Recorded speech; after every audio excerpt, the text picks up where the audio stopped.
Bonjour. Aujourd'hui, on va continuer l'explication comment créer une application de messagerie instantanée. On a déjà parlé sur la création de la fenêtre pour ajouter des contacts à la fiche avec la fonction hajoute et on va ajouter des contacts. Après, on va parler sur la fenêtre principale.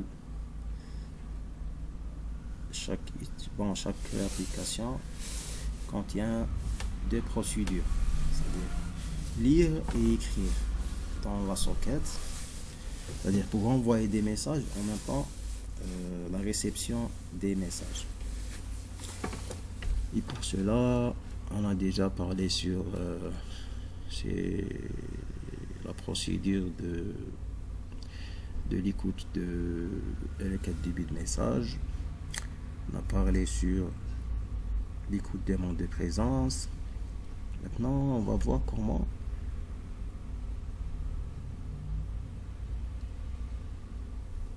remplir la table des utilisateurs connectés. C'est-à-dire comment on va faire pour lire les utilisateurs connectés avec le serveur. Pour cela, on ouvre la procédure de remplir liste connectée.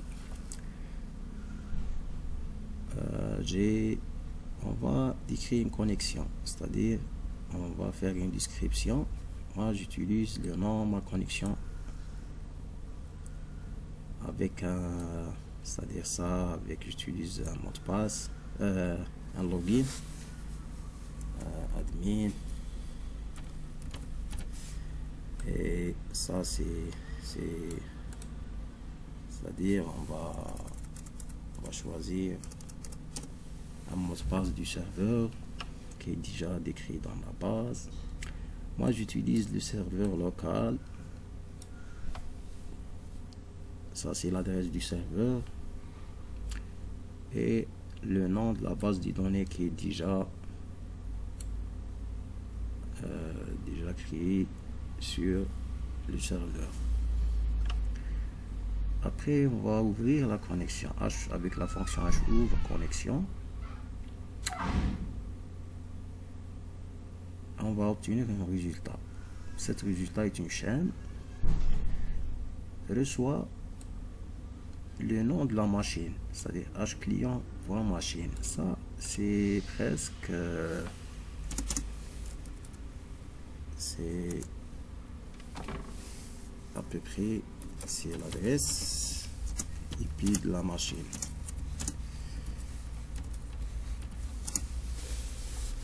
IP de la machine qui ça c'est l'équivalent de l'adresse IP, mais avec le Windows mobile on peut pas faire un ping sur l'adresse IP, mais sur une plateforme Windows le serveur va faire un ping sur l'adresse IP et s'il reçoit un signal, va ajouter des utilisateurs dans le champ liste, c'est-à-dire avec la fonction liste ajoute, on va ajouter dans la liste des contacts le résultat, c'est-à-dire on va ajouter l'adresse IP du machine connectée. Voilà.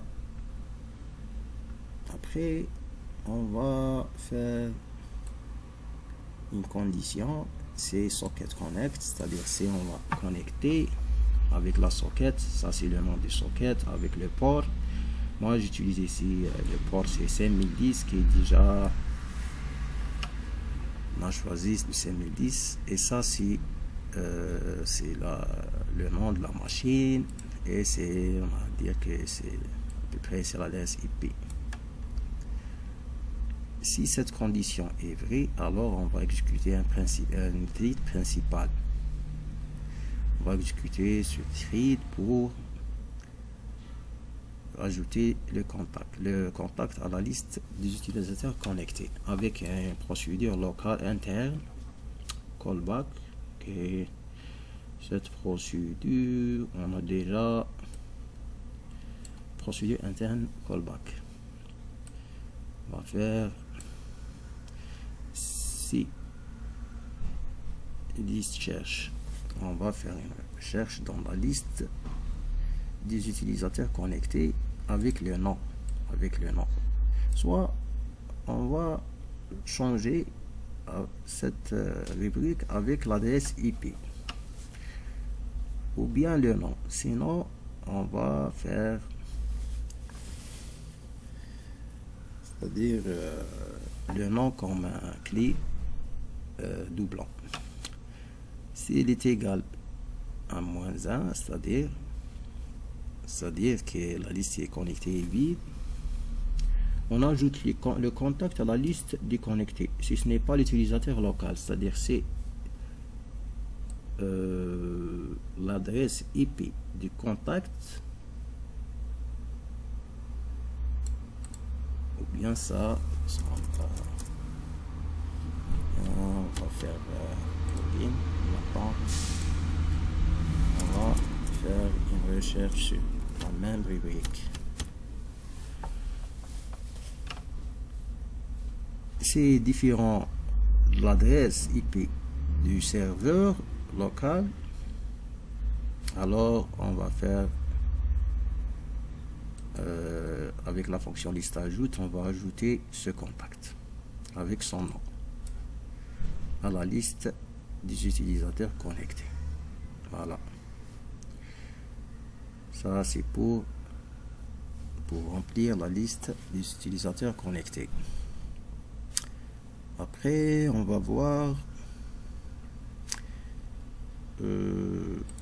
la procédure, comment faire une écoute de demande de connexion, c'est-à-dire cette procédure elle va décrire comment attendre les messages. On va ouvrir un boucle,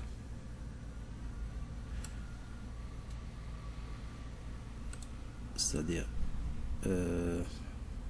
quand que on attend la connexion, ça c'est le nom de socket, le nom, c'est-à-dire le canal reçoit, socket accepte, on va accepter le socket, la connexion, et on vérifie si le canal reçoit vide, alors erreur, sinon on va ouvrir la procédure requête du bit message. Après la demande de connexion, on va ouvrir la procédure de bit message. Ça, on va ouvrir cette procédure locale.